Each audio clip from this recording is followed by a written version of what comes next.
Hello everybody, welcome to my YouTube channel Rajesh sir math classes. आप सभी को मेरे YouTube channel Rajesh sir math classes में बहुत बहुत स्वागत है। मैं अपने पिछले क्लास में जिसमें मैं पार्ट 1 और पार्ट 2 को दर्शाया था, उसमें मैं समांतर रेखा के बारे में बताया था। और समांतर रेखा को जब जो है एक तिर्यक रेखा काटती है तो समांतर रेखा को जिस बिंदु पर तिर्यक रेखा काटती है, ट्रांसवर्सल लाइन उसको जो है इंटरसेक्ट करती है, वहां पर एक कोण का निर्माण होता है, वहां पर एंगल का निर्माण होता है। तो अगर उसमें से किसी एक ठो अगर मालूम अगर होगा, बाकी एक मालूम रहने से बाकी सब कैसे निकलेगा, ये आज हम इस क्लास में जानेंगे। तो जैसे जो है मान लीजिए कि ये जो है हम इसको ले रहे हैं समांतर रेखा मान ले रहे हैं, ये है। अब ये हो गया समांतर रेखा। अब इसका नाम दे देते हैं, इसका नाम करते नामकरण। इसका जो नामकरण हो गया ए बी, ए और बी, इसका नामकरण हो गया सी और डी, दोनों का नामकरण हो गया। अब उसके बाद जो है इसको जो है एक तीसरी रेखा, जिसको हम बोलते हैं हिंदी में तिर्यक रेखा, और तिर्यक रेखा को इंग्लिश में बोलते हैं ट्रांसवर्सल लाइन। तो ये जो ट्रांसवर्सल जो लाइन जो है तिर्यक रेखा, इसको हम लोग एल मान लेते हैं। और ट्रांसवर्सल लाइन जो है ए बी को इस बिंदु पे कर रहा है इंटरसेक्ट, और सीडी को इस बिंदु पे इंटरसेक्ट कर रहा है। तो इंटरसेक्ट जहां पर करता है वहां पर एंगल बनता है। तो यहां पर यहां बनेगा एंगल, यहां बनेगा एंगल, यहां बनेगा एंगल, यहां बनेगा एंगल, यहां बनेगा एंगल, यहां बनेगा एंगल, यहां बनेगा एंगल, यहां बनेगा एंगल। तो हमने बताया था इसके पिछले क्लास में, जिसमें मैंने पार्ट 1 और पार्ट 2 को दर्शाया था, वो वीडियो आप लोग जरूर देखिएगा। उसमें मैं बताया था कि उसमें शीर्षाभिमुख कोण, जिसको अंग्रेजी में बोलते हैं वर्टिकल अपोजिट एंगल, अंतर एकांतर कोण, जिसको हम लोग बोलते हैं अल्टरनेट इंटीरियर एंगल, बाह्य एकांतर कोण, जिसे हम लोग बोलते हैं अल्टरनेट एक्सटीरियर एंगल। उसके बाद हम लोग देखे थे उसमें कोरस्पॉन्डिंग एंगल, जिसको हम लोग हिंदी में बोलते हैं संगत कोण। और उसके बाद देखे थे को एंटीरियर एंगल, जिसको हम लोग हिंदी में बोलते हैं तिर्यक रेखा के एक ही ओर के अंतर कोणों का योग 180 डिग्री होता है। उसके बाद हमने देखा था उसमें कि रैखिक युग्म, जिसको अंग्रेजी में बोलते हैं हम लोग लीनियर पेयर। उसमें क्या होता है लीनियर पेयर में कि एक रेखा जो होती है वो एक सीधी रेखा जो होती है 180 डिग्री का कोण बनाती है, और उस एक सीधी रेखा पर किसी एक बिंदु से जितना भी कोण बनता है सभी कोणों का योग 180 डिग्री होता है।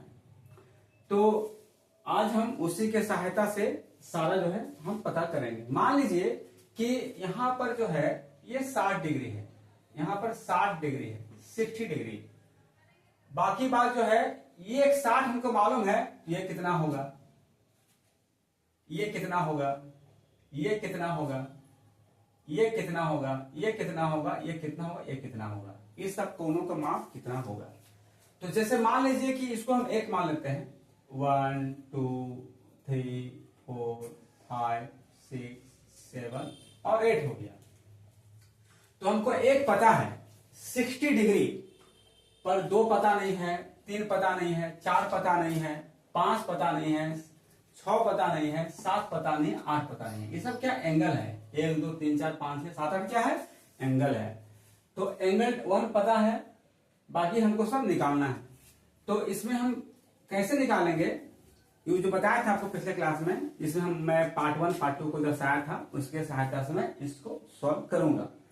अब जो है यहां पर जैसे लिखा हुआ है कि एंगल 1 जो है वो 60 डिग्री है, ये दिया हुआ है। अब देखिए कि एंगल 1 का रिलेशनशिप किस किस से लगता है। तो एंगल 1 होगा बराबर होगा एंगल 5 का। एंगल 1 बराबर एंगल 5 का होगा। ये किससे होगा, संगत कोण से होगा। क्या लिखेंगे यहां पर, एंगल 1 बराबर होगा एंगल 5 का।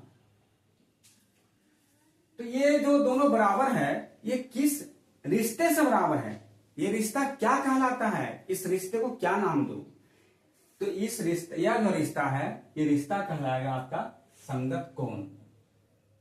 संगत कोण आपको पता ही है कि जैसे कि अगर लेफ्ट वाला एंगल है तो आपका भी लेफ्ट वाला एंगल होना चाहिए, अगर मेरा राइट वाला एंगल है तो आपका भी राइट वाला एंगल होना चाहिए, अगर मेरा अपर एंगल है तो आपका भी अपर एंगल होना चाहिए। इस तरह से इसको हम लोग बोलते हैं कोरोस्पॉन्डिंग एंगल बोलते हैं, जिसको हिंदी में बोलते हैं हम लोग संगत कोण बोलते हैं। तो ये जो है यहां लिख देते हैं संगत कोण,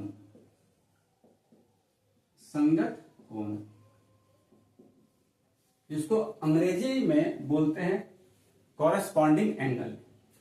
अब एंगल एक कितना है, 60 डिग्री है, तो एंगल 5 कितना होगा, ये भी 60 डिग्री होगा, क्योंकि दोनों क्या है, एक दूसरे का इक्वल है।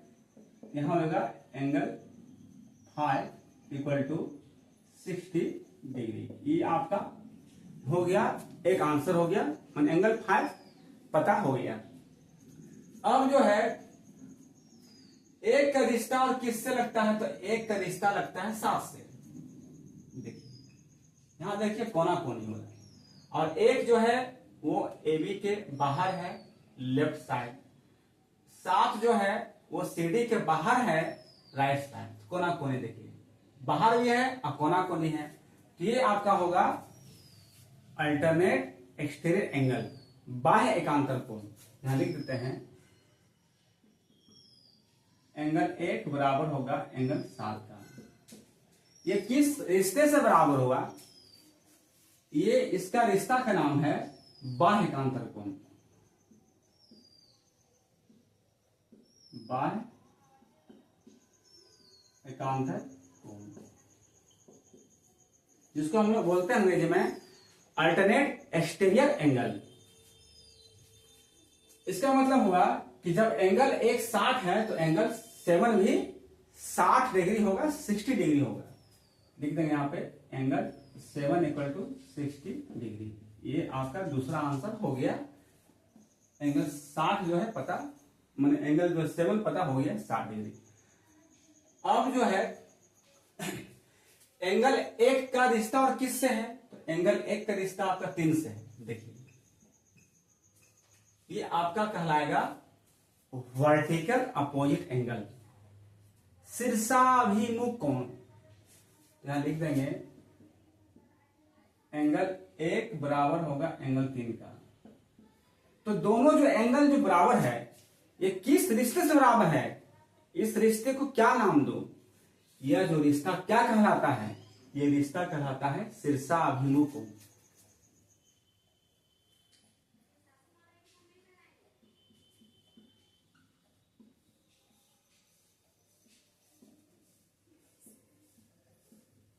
शीर्षाभिमुख कोण, जिसको अंग्रेजी में बोलते हैं वर्टिकल अपोजिट एंगल।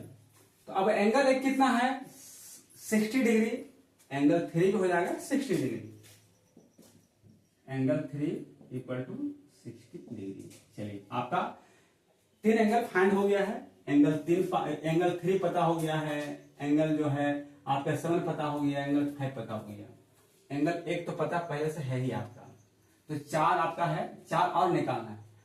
अब देखिए अब जो है 1 और 2 को मिलाते हैं, तो 1 और 2 को जब जोड़ेंगे तो 180 डिग्री होगा, जिसको हम लोग बोलते हैं हिंदी में रैखिक युग्म, और अंग्रेजी में बोलते हैं लीनियर पेयर। मतलब कि एक सीधी रेखा जो होती है वह 180 डिग्री की होती है, और एक सीधी रेखा पर एक बिंदु पर, सीधी रेखा के एक बिंदु पर, उस बिंदु से जितना भी एंगल बनता है सभी एंगल को मिलाने से 180 डिग्री होता है। उसको हम लोग बोलते हैं रैखिक युग्म हिंदी में, और अंग्रेजी में बोलते हैं लीनियर पेयर। तो देखिए यहां लिखते हैं एंगल 1 प्लस एंगल 2, ये आपका हो गया 180 डिग्री। किस कारण से हुआ, किस रिश्ते से हुआ, इसको नाम हो गया रैखिक युग्म, लीनियर पेयर। अब एंगल एक कितना है 60 डिग्री, तो यहां 60 डिग्री लिख देते हैं। एंगल 2 हमको पता नहीं है, अब 60 को उधर ले जाएंगे। अब ये 60 क्या है, ये प्लस में है, प्लस चूंकि आगे में छुपा रहता है तो हम लोग प्लस मानते हैं, वो प्लस रहता है। प्लस जब उधर जाएगा तो माइनस हो जाएगा, मतलब साइन जो है वो चेंज हो जाता है। तो यहां पे लिखेंगे हम लोग angle 2 equal to 180 minus 60 degree. तो क्या हो गया, एंगल 2 भी हमको पता हो गया, ये हो गया 120 डिग्री। एंगल 2 भी हमको पता हो गया। अब उसके बाद जो है, अब जो है एंगल 2 का रिश्ता किससे लग रहा है, एंगल 2 का रिश्ता लग रहा है आपका 6 के साथ। देखिए एंगल 2 इक्वल टू, एंगल 2 जो है वो आपका बराबर होगा 6 का। किस कारण से बराबर होगा, देखिए आपका जो है एंगल जो 2 है वो AB के बाहर है, एंगल जो 6 है वो आपका CD के मतलब क्या है, ऊपर साइड है। मैंने एंगल जो 2 है AB के ऊपर में है, और क्या है जो ट्रांसवर्सल लाइन है उसके दाईं तरफ है, और एंगल 6 जो है वो क्या है, CD के ऊपर है और ट्रांसवर्सल लाइन के दाईं तरफ है। इसलिए क्या होगा, ये आपका हो जाएगा संगत कोण, ये हो जाएगा संगत कोण हो जाएगा। अब उसके बाद जो है इसको हम लोग बोलते हैं अंग्रेजी में कोरस्पॉन्डिंग एंगल। तो एंगल 2 कितना पता हुआ, 120 डिग्री, 120 डिग्री। एंगल 6 भी कितना हो जाएगा, 120 डिग्री। एंगल 6 हो गया 120 डिग्री। ये भी आपका आंसर पता हो गया। उसके बाद जो है हम अगला जो पता करेंगे वो क्या होगा, अब जो देख रहे हैं हम लोग, अब जो 6 का रिश्ता किससे लग रहा है, 4 से। ये 4 और 6 क्या होगा, बराबर होगा।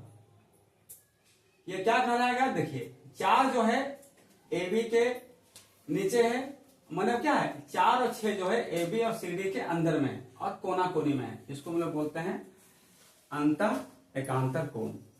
तो यहां लिख देंगे एंगल 4 इक्वल टू एंगल 6।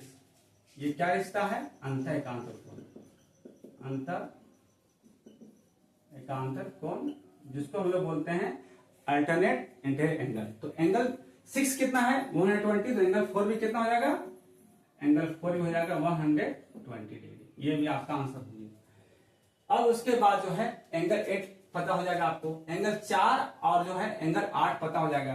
तो यहां हम लिखते हैं एंगल 4 इक्वल टू एंगल 8। ये आपका किससे होगा, देखिए एंगल जो है आपका जो 4 है वो AB के नीचे है और जो 8 जो है वो CD के नीचे है और ट्रांसवर्सल लाइन के दोनों जो है वो बाईं तरफ है। तो यहां पे लिख देंगे इसको संगत कोण, संगत कोण। इसको हम लोग बोलते हैं, इसको हम लोग बोलते हैं कोरस्पॉन्डिंग एंगल। तो ये जो एंगल 4 कितना है, 120, तो इसलिए क्या होगा, एंगल 8 में हो जाएगा 120। ये आपका सब पता हो गया। अगर आपको अगर अच्छा लगा होगा तो मेरे चैनल को एक बार जरूर लाइक कर दे। बहुत बहुत धन्यवाद।